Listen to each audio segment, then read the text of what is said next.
Before the Border Patrol embarked on its immigration crackdown, it tried out its tactics in the Central Valley and conducted a massive enforcement operation here in Kern County. It was called Operation Return to Sender. At the time, news of the raids stayed out of national headlines, partly because of the wildfires raging in Los Angeles. But now, 1 year later, those raids are getting renewed attention as the trial run for ICE operations across the nation's largest cities, such as Chicago, Minneapolis, and Los Angeles. 17's Connor Dorr in studio now with more. Connor.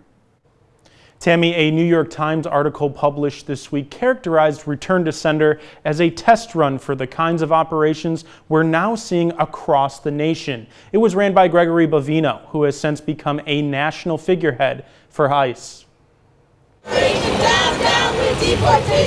Border Patrol promoted the Kern raids as a success. In 3 days, officers arrested 78 undocumented immigrants. Most were from Peru, Guatemala, and El Salvador.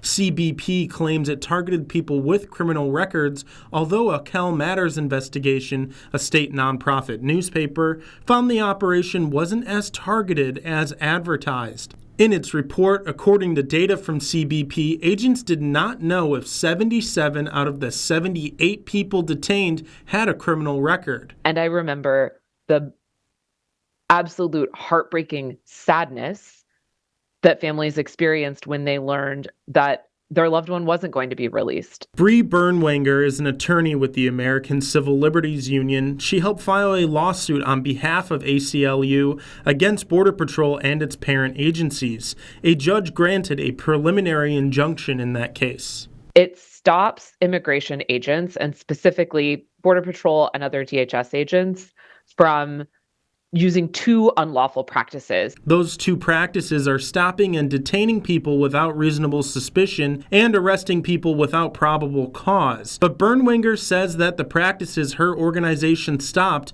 are happening around the country now with mass ICE raids.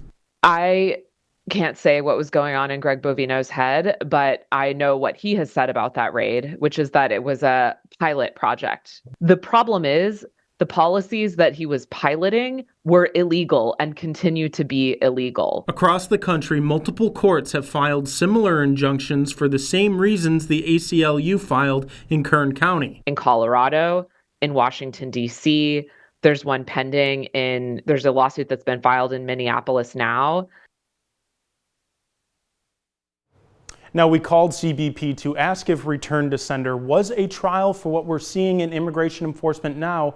We haven't heard back as of news time. In studio, Connor Dorr, 17 News. All right, Connor, thank you. Students